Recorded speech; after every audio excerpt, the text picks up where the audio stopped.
Thank you very much. Oh, so exciting. First, I want to say, first of all, thanks to Mark and the rest of the Action for Happiness team, because I've been following their work for years, and it's a great privilege, I think, to get a chance to talk about my favourite subject.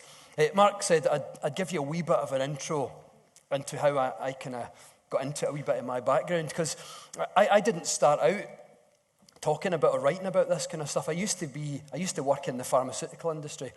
I was what you call an organic chemist. Anyone heard of organic chemistry?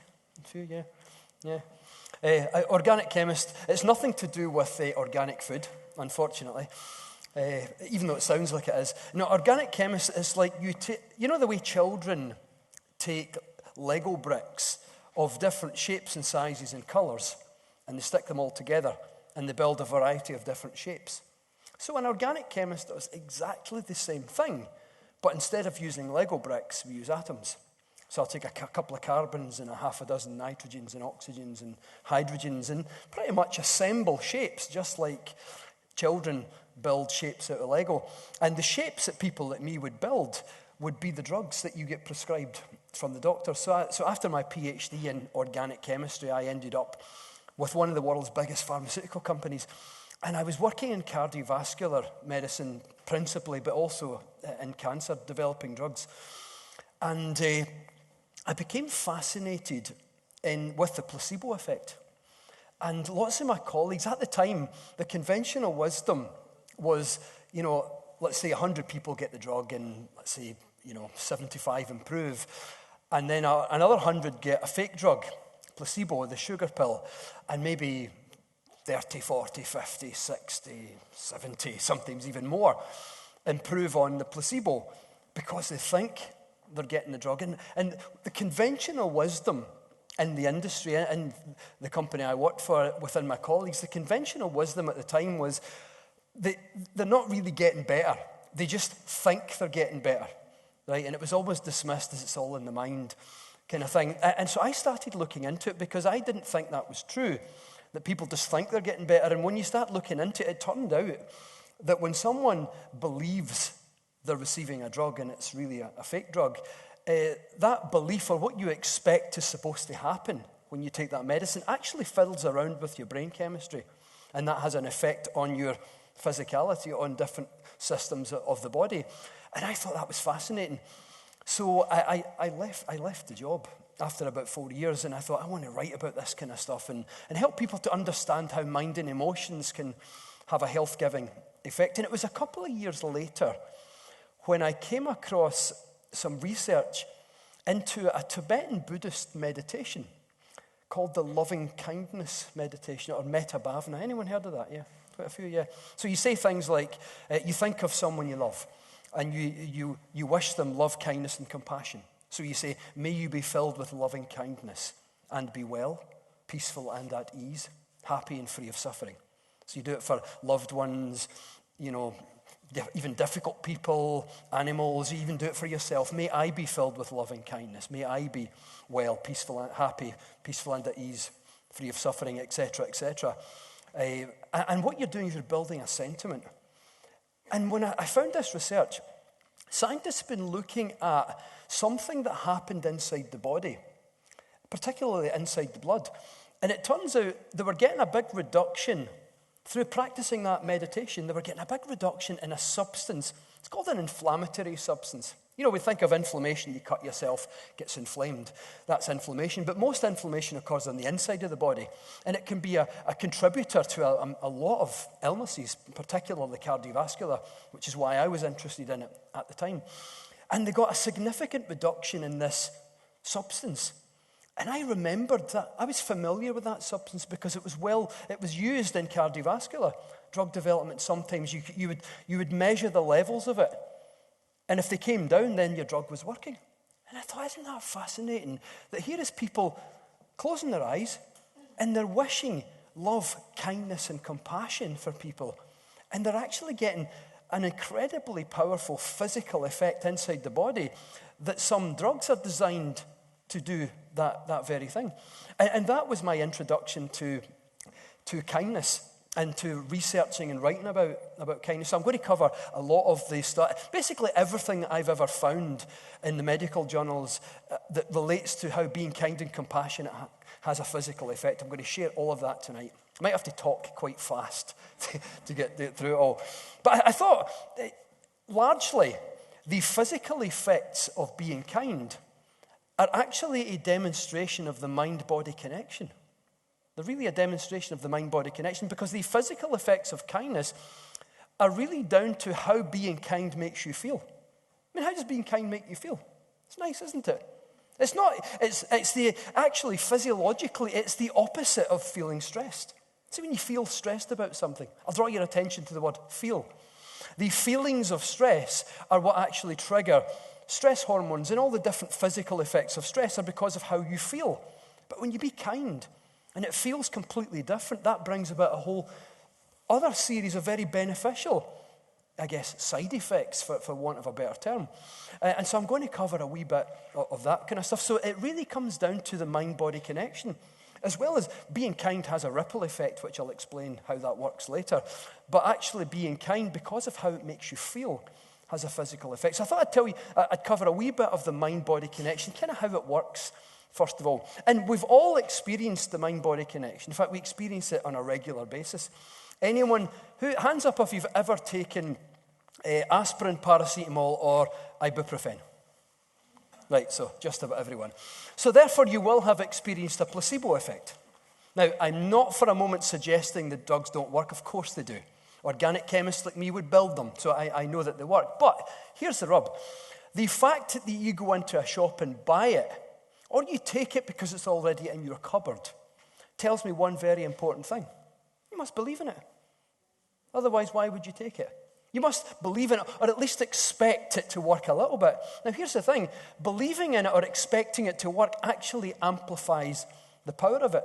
If you totally didn't believe in it, then you would actually suppress some of its power. And what's amplifying the power is your mind, your belief, you're expecting it to work, causes your brain to produce a natural version of morphine and heroin. And this is when I first, even right back to my pharmaceutical days, this is when I first started looking into it, found research.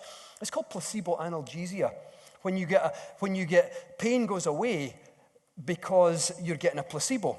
And this is, my colleagues used to dismiss it and say, oh, it's all in the mind. They're not really getting better. They just think they're getting better. And what happens is the brain produces its own version of morphine in accordance with how much you believe it's going to happen. And it's your natural version of morphine. It's called an endogenous opiate that reduces the actual pain level.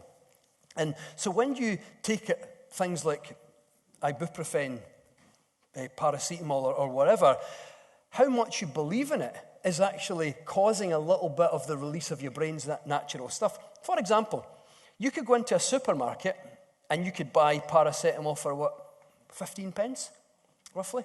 Or you could buy Panadol for about £1.50, right? Now, most of us know that paracetamol and Panadol are the exact same thing. Like, they have to be. Legally, it's paracetamol. But here's the thing. There's some research done a few years back with aspirin. And aspirin, paracetamol, and ibuprofen, they're kind of similar in terms of organic chemistry shape. So you can usually map these results onto them. So in other words, what that study showed, and what you could therefore say about paracetamol, Panadol, is Panadol probably works about 25% better for most people than paracetamol does. 25%, isn't that amazing? Similarly, you'll find that Nurofen will work about 25% better than ibuprofen for most people, even though they're exactly the same thing. Any idea why? Yeah, price, packaging. It looks fancy, doesn't it? You got paracetamol and you go like that, and sometimes the wee tablet breaks in half when you try to get your finger out. It's broken again. God, I'll get a new one. Oh, it's all crumbled. Panadol, though, God, you need a screwdriver to get into that. Open it up and it looks thicker foil and everything. This is much better. Look at, God, it's hard plastic. This stuff's the super duper extra quality paint. Paracetamol, crap, Panadol, that's the stuff. Same in Nurofen. And that perception that we have of it, that's 10 times the price, that actually causes your brain to produce its own version of morphine. And therefore, the extra benefit you get from spending more is actually because you believe in it more. Because we've got a wee story in our heads. And the story goes something like this. If something's more expensive, it must be better. It must be. And we've heard that so many times in our lives. We've even, it's ingrained in us, isn't it? Since we're children, we've heard, if it's more expensive, it must be better. We've even had the direct experience of spending an extra £5 or £10 for a better pair of jeans or a better jacket or an extra tenner for a better haircut. That doesn't apply to me. My mum cuts my hair. She's got it all my life, yeah. So my haircuts. So for those of you who pay for your haircuts, we've had the experience of spending an extra £5 or £10 for a better haircut. And so that idea that if something's more expensive, it must be better actually translates onto fiddling about with your own brain chemistry. And the reason I'm explaining it like this is the changes in the chemistry of your brain, and therefore some of the effects in the body that are producing sometimes a beneficial effect, are actually caused because of something you think. Something you think, something you feel, something you believe, something you expect is going to happen. Something in your mind is having a physical effect. A similar kind of thing happens with Viagra. I'm not asking for a show of hands, right? But we know who we are. Sorry, you know who you are. But one of the factors that amplify the power of the drug Viagra is its name. Now, not by accident, Viagra happens to sound like Niagara, as in the Niagara Falls. And there's a curious little trick of neuroscience of how memories are stored. Memory is actually one of my areas of closet expertise. About 25 years ago, I unofficially held a memory world record for about a week for having memorized the order of a deck of cards in 1 minute and 57 seconds after 8 cans of Hamden Lager. I'm not trying to impress you at all. I'm trying to impress upon you that these memory systems work in a very similar way to how the name Viagra amplifies the drug over and above its actual medical name, which is sildenafil. Calling it something else can amplify it. One of the ways these memory systems work, there's a curious little process as a technique of turning cards and numbers into objects. And then all you really have to do is weave the objects into a story. So 52 objects into a story. If you've had 8 cans of Hamden Lager, which was the student delicacy at the time when I was a student up in Glasgow, then it's quite easy to make up a crock of shit, isn't it? It's quite easy to make up stuff in a story. But coming back to Viagra, if you can connect 2 things together in your mind in a story, right? Join 2 things together in a story. You remember stories, don't you? If you're hearing a story, you always remember what happens next, don't you? So if 2 things are connected in a story, they kind of temporarily wire together in the brain. Now, similarly, if 2 things sound the same, they temporarily wire together in the brain. So it's like you're taking a piece of elastic, and if you ping one end, the other end pings as well, doesn't it? It goes like that. So coming back to Viagra, happens to sound like Niagara, right? So they're kind of temporarily wired together in the brain. So think about what Niagara represents, the Niagara Falls. It's a force of nature. It's huge. Yeah, thanks, Sherry. Yeah. It's powerful, it's vigorous, it's straight, curved. Anyway, I think we understand the symbolism. So, because that we're subconsciously aware of what Niagara Falls represents, and it's kind of connected to in the brain to Viagra, then when a person takes Viagra, subconsciously our awareness of what the Niagara Falls is, kind of like a piece of elastic, kind of pings it and amplifies the effect. So you get some of the effect of a force of nature, of what that symbolically represents. And that's kind of how some aspects of the mind-body connection work. Think about it. Do you think the drug would be as powerful if it was called Flopsy? Absolutely not. Because that symbolizes something else entirely. So the difference between the best it can be and the worst it can be is actually in your head, isn't it? Similarly, the difference between Nurofen and ibuprofen or Panadol and paracetamol is actually in your own head.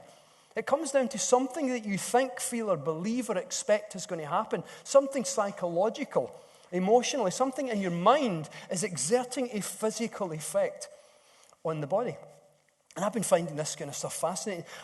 Even anyone practice mindfulness or any form of meditation? Yeah, so you're also harnessing the mind-body connection. Because think about what you're doing.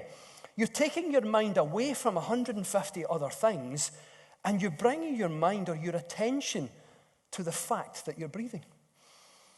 So if you've never done mindfulness before, mindfulness 101 is you become mindful of the fact that you are breathing. So you just notice. So I'm doing mindfulness right now. God, I'm breathing. How cool is that?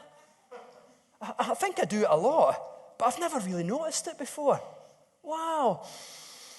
And just as I notice, become mindful of the fact that I'm breathing, that activates the front part of the brain. And it brings a lot of energy and resources to the front of the brain. And it's like taking it to the gym. Then what happens if you take a muscle to the gym and work out? It grows. It increases in size. So the brain, the front of the brain does exactly the same thing. This part's called the prefrontal cortex. But it grows like a muscle if you exercise it. So when you notice you're breathing, then that front part of the brain actually grows like a muscle, like you're working out. That's the attention area of the brain, the bit that gives you the ability for self-control and to override emotional knee-jerk reactions. Coming back to the Tibetan Buddhist loving-kindness meditation, research suggests that when you think of people and wish them kindness and compassion and love and affection, then that also grows the front of the brain, but particularly on the left-hand side. So you get extra energy and resources. It's like the front part on the left goes from dial-up to broadband to fiber optic.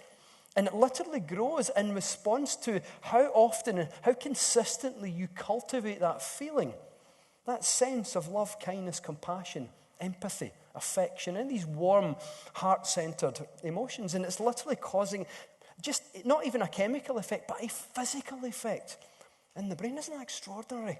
So I found that kind of stuff amazing for years. And that's the kind of trigger that led me into this whole field of looking into what happens about when we be kind. And as I mentioned a wee while ago, it's the opposite of stress. And one of the pieces of research that began to demonstrate this is one of my favorites, actually, for its title. It's called, get this, Marital Conflict Relations and Coronary Artery Calcification. There you go. One of my favorite titles. You could probably work out roughly what that's about. Marital conflict relations and coronary artery calcification, or CAC for short. It's when the coronary artery shifts from having the internal consistency of a lightly poached egg to something resembling plasterboard. In this study, scientists got 150 married couples, put them in a room one couple at a time, and pointed a video camera at them and asked them for half an hour to discuss marital and family topics.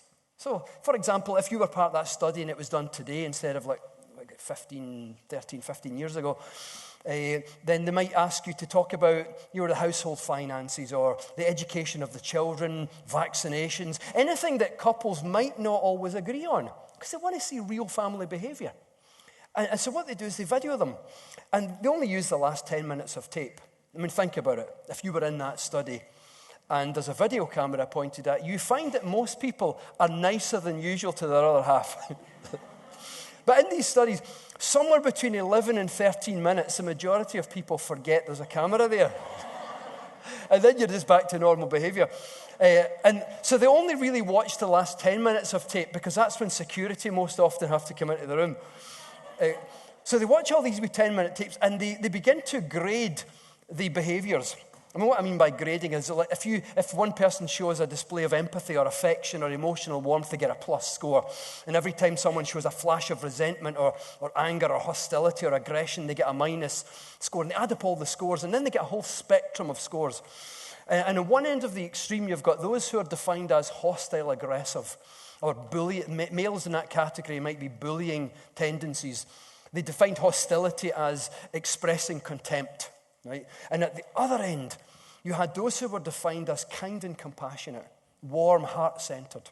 They kind of spoke and led from the heart, much more likely to listen, to be softer people, if you will, and much more less likely to be affectionate or supportive of what the other person was saying. And one of the most astonishing symmetries I have ever came across in science. And when I say a symmetry, what I mean is something symmetrical, one thing reflects another. The group who had high levels of hostility and aggression, you might say who were harder people, they had high levels of hardening of the arteries, of coronary artery calcification.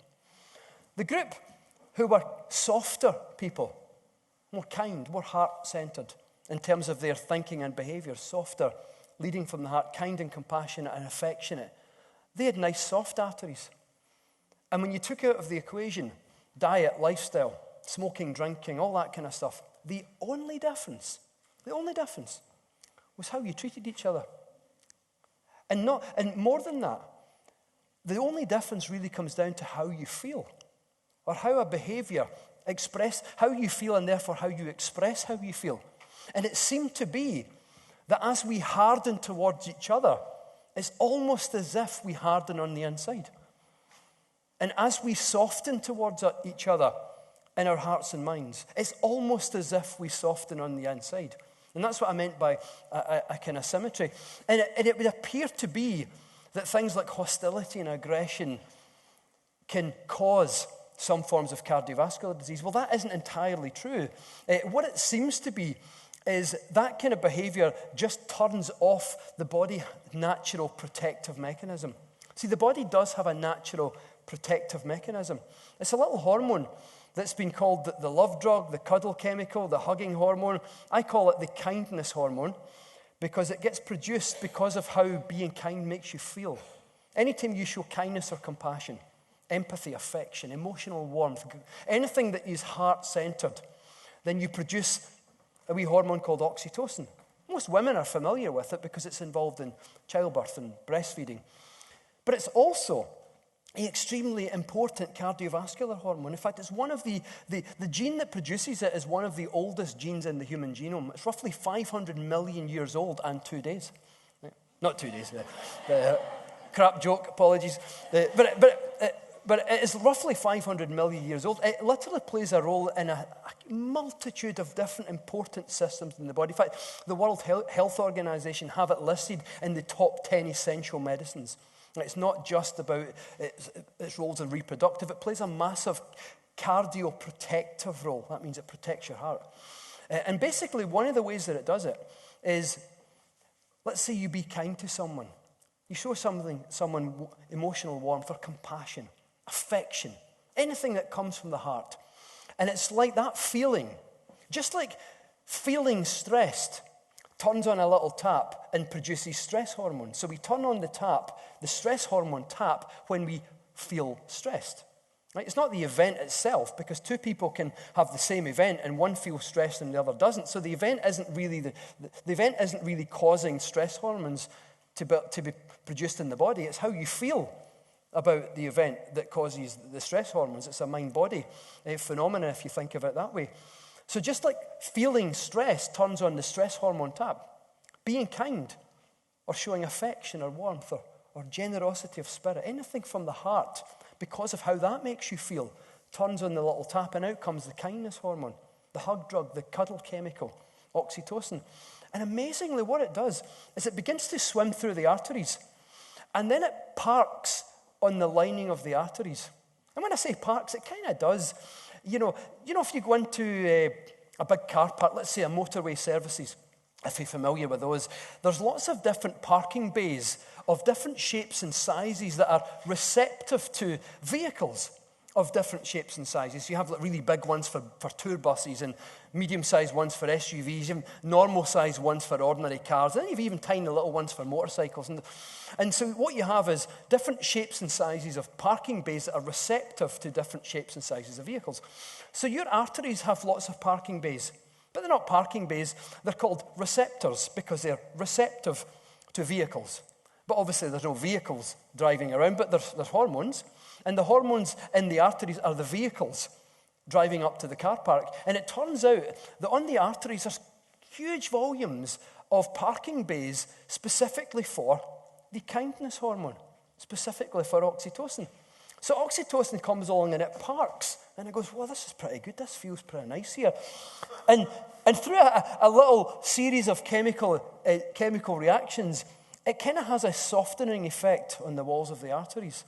And the arteries kind of get softer, and then they go like that. They go, and they expand. They even make that sound. They go, no, they don't really, but they kind of soften a little bit, and then they widen. So the arteries actually dilate. Now, at that point, your heart doesn't have to push quite as hard to get the blood through, so your blood pressure drops. The heart goes, hey, this is easy. Don't have to work as hard. So the heart chills out, releases some of its pressure, and blood pressure comes down. And that is one of the main reasons why the kindness hormone, oxytocin, is called cardioprotective, because it protects your cardiovascular system. And coming back to the marital conflict relations and coronary artery calcification, it's not entirely true that the reason for the higher levels of hardening of the arteries was because of the hostility and aggression. It's kind of true, but in actual fact, stepping back a bit, all that behavior actually does is it turns off the tap a little bit of the kindness hormone. And the reason why these people over here had healthier arteries is because their kindness hormone tap was open a lot more of the time, more consistently. And so therefore it was counteracting, protecting through cardioprotection. It was protecting them from some of the typical stresses of ordinary life, emotional stress and dietary and lifestyle stress that we have. And other more recent studies suggest that the kindness hormone also acts like a little sweeping brush, and it sweeps the crap out of the arteries. Now, that's the technical, medical name, the crap. But it really means things like inflammation and free radicals, stuff that kind of leads to a number of different negative phenomena in the body. It kind of sweeps like a wee sweeping brush, and it sweeps all that crap out. In fact, scientists did a study where they took cells from the arteries and measured how much of that crap gets produced when we're under stress. And then they did the same study with the presence of the kindness hormone. And you got a massive drop in the crap in the arteries. And all that was different is the presence of the kindness hormone. So it's constantly helping to protect us. So it doesn't mean that if you hug people all the time and you're really nice, that you're never going to have anything wrong with you. It doesn't mean that at all. But it does offer some cardio protection.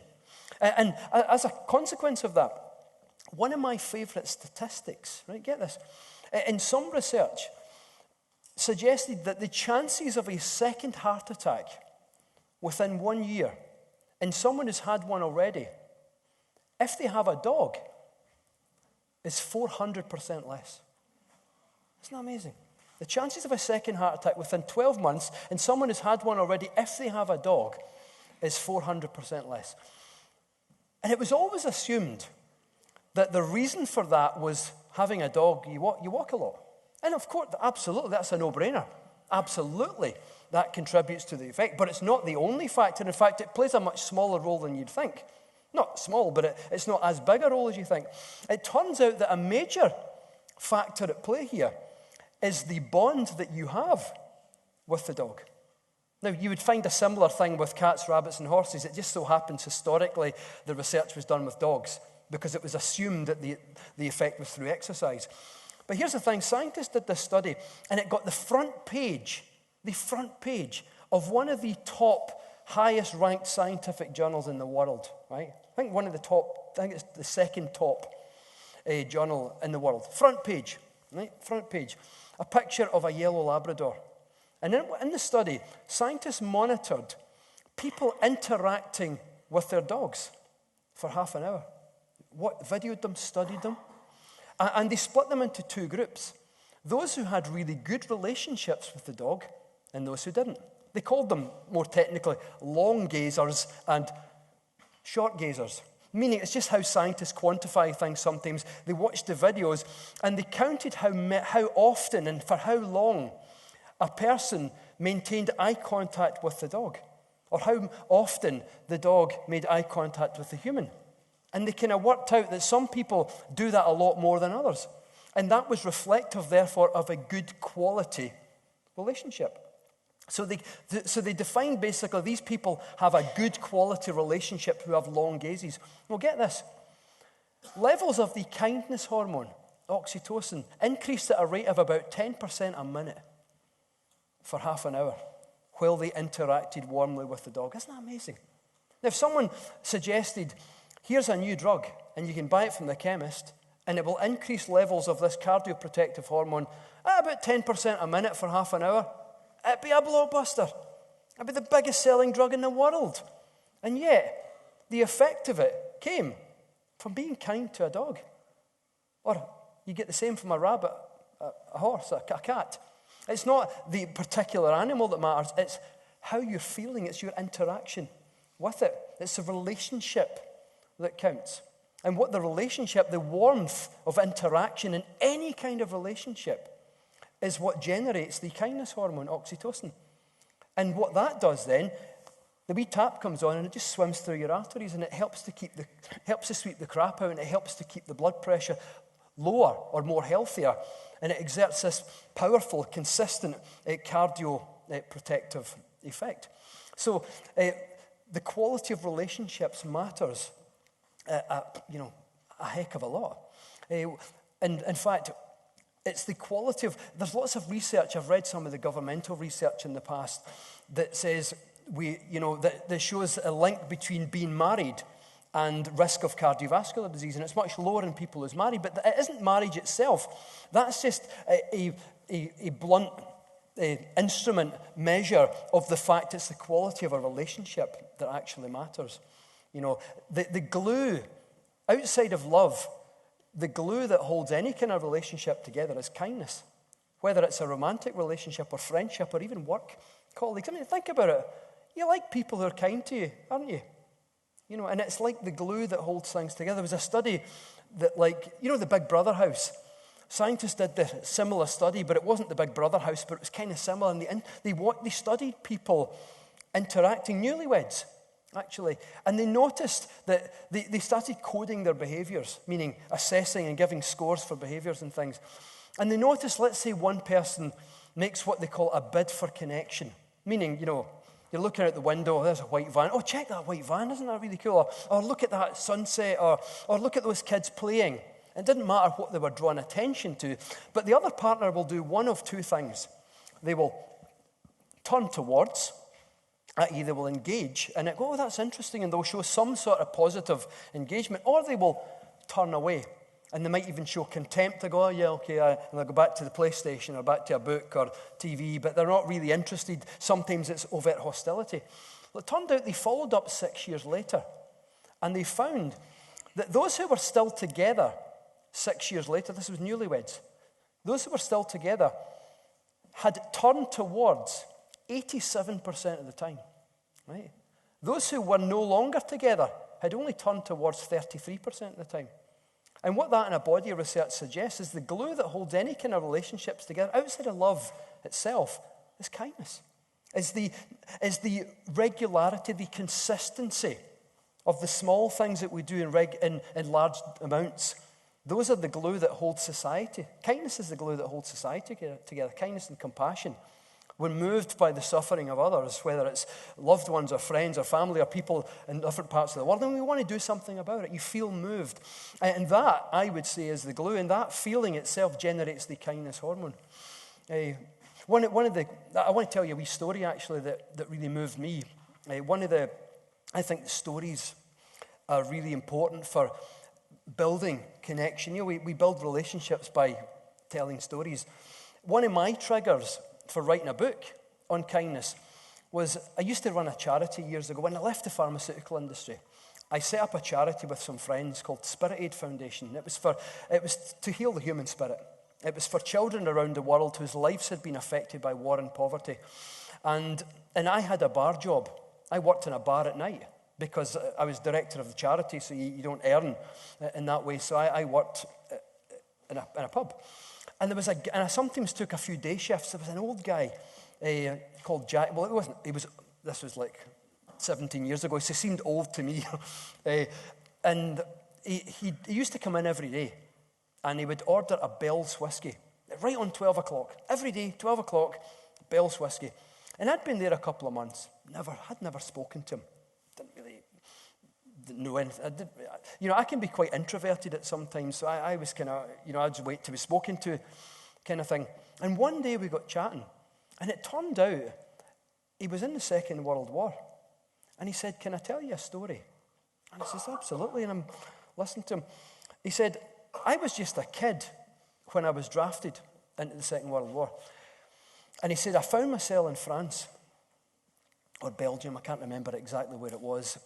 And he said, I got separated from my company, and I was hiding out in bombed out buildings in a town that was deserted.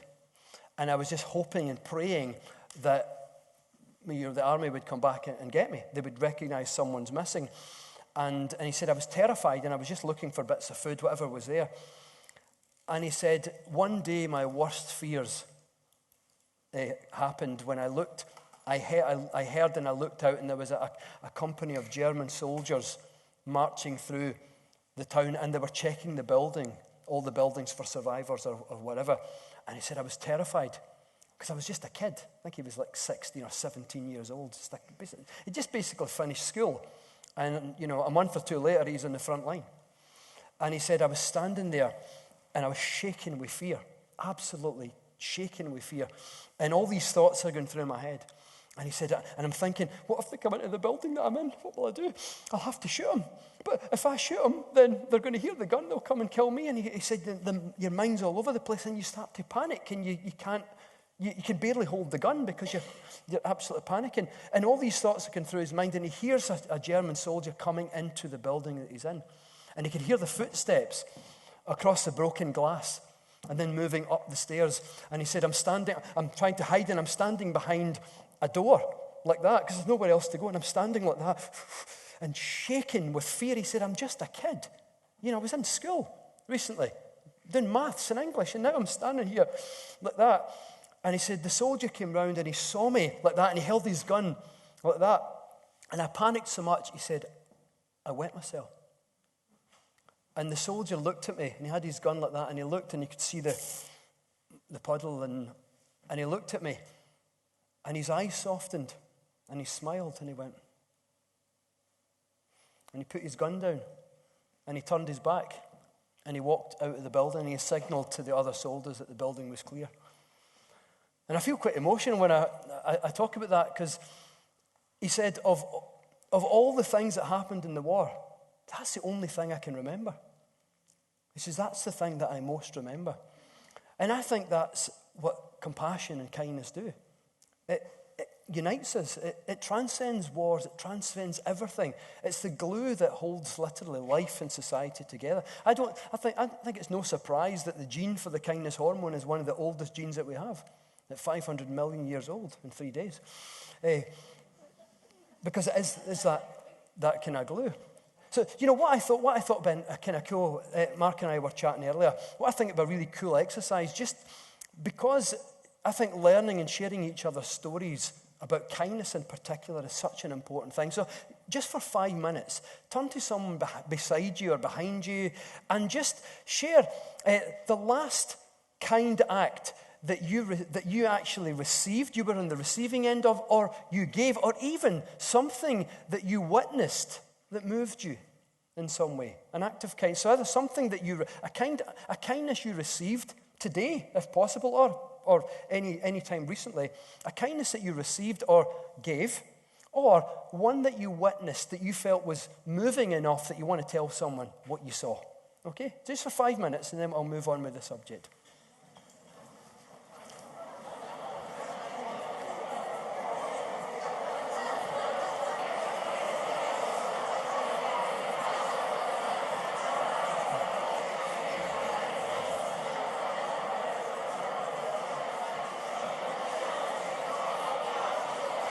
Just a wee kindness chat.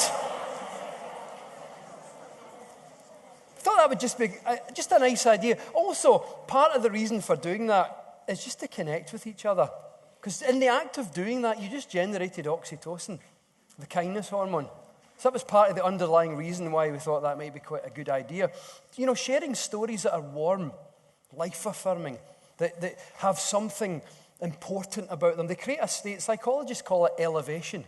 We get elevated, we get uplifted by witnessing or experiencing the fruits of kindness, whether you're the deliverer of kindness or the receptacle of it, or whether you witnessed it. It generates this feeling of elevation, which you might say is that warm feeling, that nice feeling. It's the opposite of stress kind of thing. And I'm going to come back to kindness in a minute. But I want to just take a wee sidestep to part of kindness is also kindness to ourselves. Don't forget that we also need to look after our own needs. and the stuff that's important to us.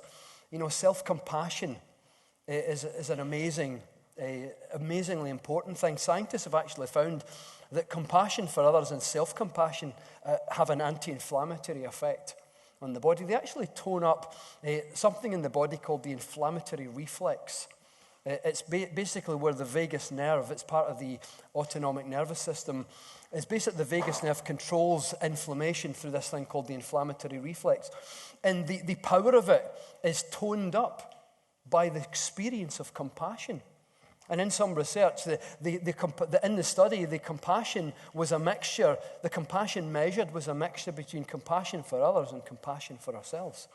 You're just deciding that I matter as well. And as we if we look after ourselves, we build up our own resources, our own energy by looking after our own needs. It gives you more energy to be able to transfer onto helping other people. So you're actually doing people more favors by also looking after yourself. And it's not about loving yourself instead of others or before others. It's not about the order of it. It's just, love yourself or be kind to yourself as well as. Not instead of or before or after. It's not about the order. It's just love yourself, be kind to yourself, have compassion for yourself as well as. And I want to share with you a really powerful tool that's related to this. It helps to build up a positive feeling about yourself. And I learned this because I had to. I was really struggling with self-esteem about 3 or 4 or 5 years ago, really badly. And it's kind of thing, I don't know if this is a guy thing, but I never told anyone. Everyone thought, at the time I'd written 7 books. And all my friends and family, other authors, said, my God, that guy knows a lot of stuff. He's super confident. So I was. Didn't see me 2 minutes. They wouldn't have seen me behind the stage, bricking myself, what people like me and all that. And I used to really struggle with that kind of stuff. And I didn't tell anyone, but I was always privately struggling. And one of the major breakthroughs I had was learning the relationship between how you hold and move your body and how you feel. See, there's a relationship between how you feel and how you wear it on your body. It's called a bidirectional relationship. And what bidirectional means is it goes both ways. In other words, here's kind of how it works. What happens to your face when you feel happy? Yeah, you smile, don't you? Thanks for that. You were the first. The first that I noticed. You smile, right? Now, correct me if I'm wrong. You don't say, look, oh, God, I feel really happy. What's that do with my face again? Oh, aye. You don't remember to smile. Smiling is a reflex reaction because the positive emotional circuitry of the brain is connected to your facial muscles. It's like, you could think of it like this, like a puppet master, and the puppet master's in the positive emotional centers of the brain, and when you're feeling happy, the puppet master goes and tugs up this muscle, the zygomaticus major. Cool name, eh? And this one here, if you're genuinely happy, it's called your orbicularis oculi. There's 43 facial muscles, and many of them are related to emotion. So when you feel something, you wear it on your face. Now, similarly, if you feel stressed, you don't go, God, I feel really stressed. What does that do again? Oh, aye. You don't remember to do that. It's a reflex reaction. Again, it's like the puppet master tugs on, and the negative emotional circuitry of the brain tugs on the corrugator supercilii and the jaw muscle and the shoulders and the neck, and we tighten the stomach like a washboard and we get really tense. Again, you don't remember to do that. It's a reflex reaction. But here's where bidirectional comes in. Because just as how you feel is expressed on your body, what you do with your body feeds back in to the brain and affects how you feel. For example, the fastest way that I've ever found to get stressed, if this was your goal, by the way, no, I hope it's not, but let's say you said, you know what, I'm done with it. God, I feel happy too much. I hate that. I want to get stressed. Now, if that was your goal, the fastest way to do it, given the fact there's a bidirectional relationship between how you hold and move your body and how you feel, all you have to do is move your body in a way that says, I'm stressed. So if you want to get there really fast, you just go like that. And move a bit really fast and tighten up your corrugator supercilii, tighten your shoulders, move fast, make your eyes move fast. And within about 45 seconds, you'll be wrecked. Your stress hormone levels are through the roof, and you haven't even thought a thought. All you've actually done is move your body. Now, on the other side of it, the fastest way I've ever come across to relax, given the fact, if you could think of it as the loudest voice your brain hears, isn't the thoughts you think or how you feel. The loudest voice your brain hears is how you hold and move your body. So the fastest way I've ever come across to relax when you're feeling tense, now intuitively say, oh, I'm feeling so stressed, I better sit down and breathe. I found that you relax faster if you get up, but move your body in an artificially slow way so that your brain hears, I am so chilled. I have all the time in the world. Especially if you're stressed because you're in a hurry, you start to move really fast. And you think, I'm moving fast because I'm stressed. But in actual fact, a large part of why you're stressed is because you're moving really fast. So I get up and I walk around and I go, and I even start speaking. I say, I am feeling so relaxed. You should have seen the meeting I was at this morning. No. But it's amazingly cool. But where it really comes into its own, especially for boosting how you feel about yourself, you might call it self-esteem. It's one aspect of self-esteem. Is if you learn to hold and move your body in a way that says, you know what, I'm worth it. I've got this. Self-esteem you might define as an inner sense of worthiness and value, broadly speaking. So what if you learn to hold and move your body in a way that says, I have an inner sense of worthiness and value. I matter as well. I'm worth it. I've got this. And just practice every day. This is what I did. Biggest breakthrough I've ever had. I'd say I grew more in my personal development in terms of self-esteem in 2 years of working on these kind of exercises than in the previous 15 years of reading and writing material on all of this kind of stuff. And all I was doing on a consistent basis was learning to hold my body and move my body in a way that says, I matter. I've got this. I'm important as well. I have an inner sense of worthiness and value. And what I noticed is that my spine was a little bit straighter. And I noticed that my shoulders were dropped a wee bit. My facial muscles were relaxed. I noticed that I practiced smiling more. Just do a relaxation. See if you do a mindfulness meditation, just relax. And then just put your attention on this muscle here. You'll find you'll spontaneously smile. And I would do that in the middle of a mindfulness, and I found I was learning to smile without really trying. And just by practicing that consistently, as I was walking about the street, noticing I'm moving to the shop, I'm walking to the shops, but I'm in a hurry, I'm going, no, I've got this. I have an inner sense of worthiness and value.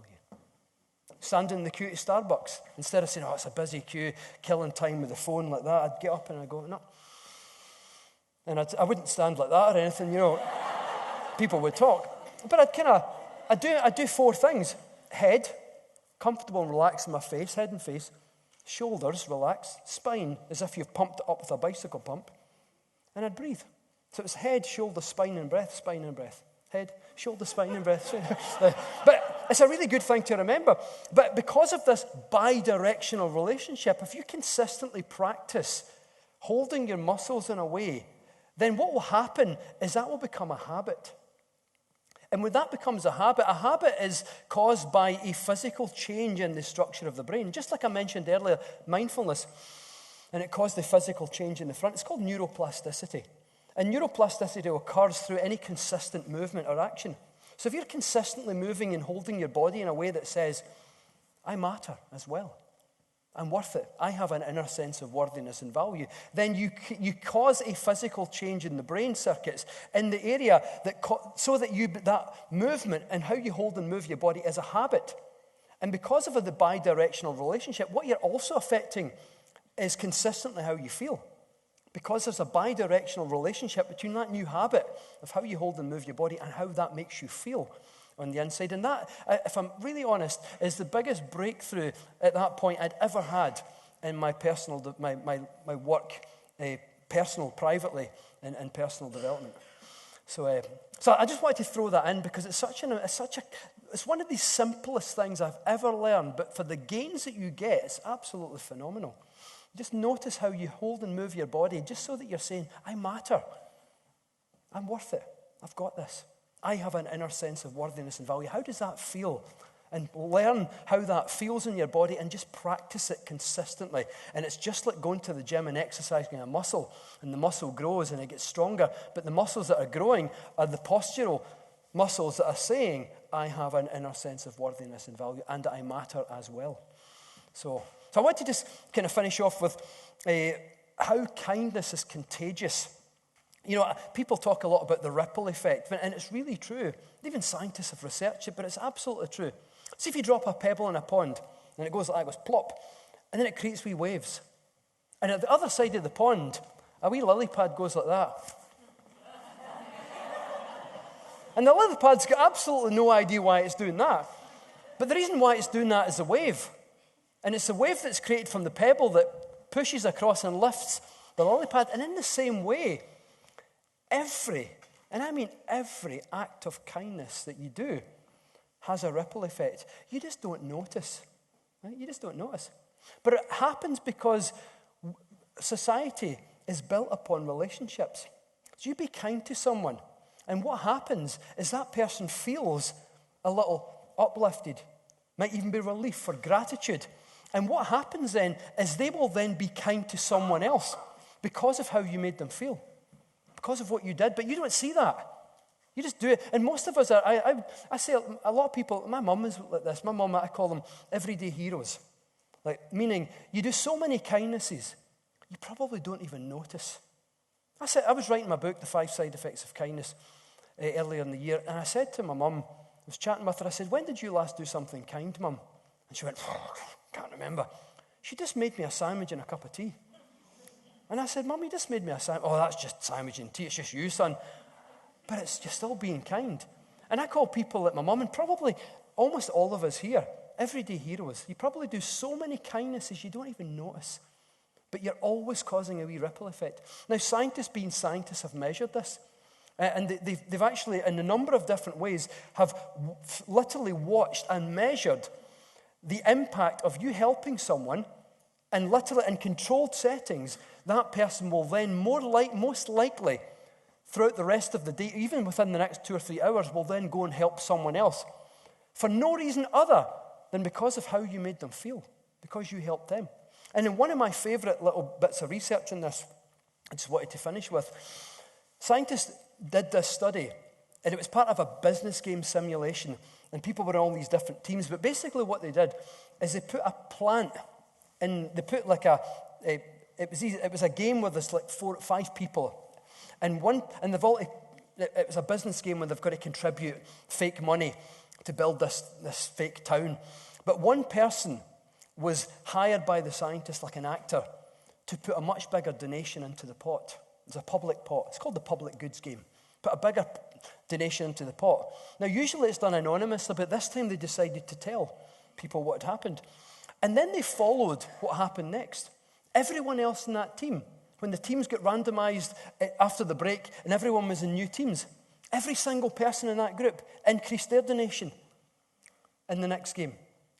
And then after that game was finished and they were randomized after the lunch to the next team, every single person in that group increased their donation.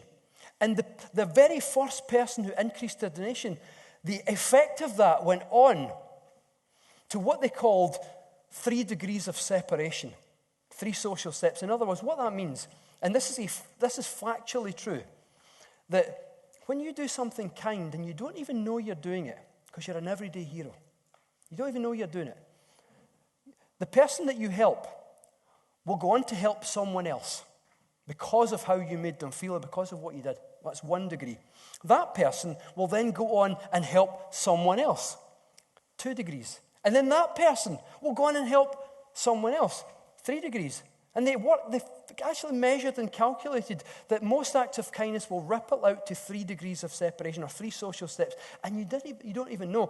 Now, given the average degree of social interconnectedness, in other words, the average amount of interaction we have during any one day, it's been estimated that when you help someone, you be kind to someone, that person, on average, depending on the society, the groups, on average, will be kind or kinder to 5 further people throughout the rest of that day, right?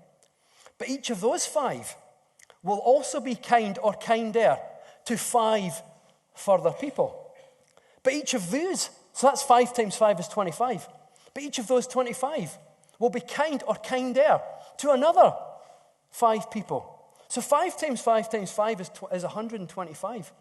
So what you don't notice is every little thing that you do that's kind, you're probably affecting, give or take a few, 125 people every time you do it. And if you ever doubted how much you matter, if you ever wondered if you don't make an impact in the world, you're doing it all the time.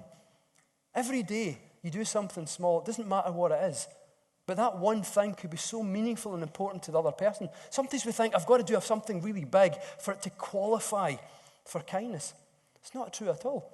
It's a large number of small things that matter more, because the opportunities present themselves so much more. So if you ever thought that you don't contribute to the world, you're not making a difference, damn it, you're changing the world every single day just by the small things that you do. So I thought I'd end on that. It's been a real pleasure to chat with you. I hope this was useful for you. If at the very least you do one act of kindness by the time you get home tonight, then I feel my job's done. So thanks very much for listening, and it's been a real pleasure. Thank you. Thank you.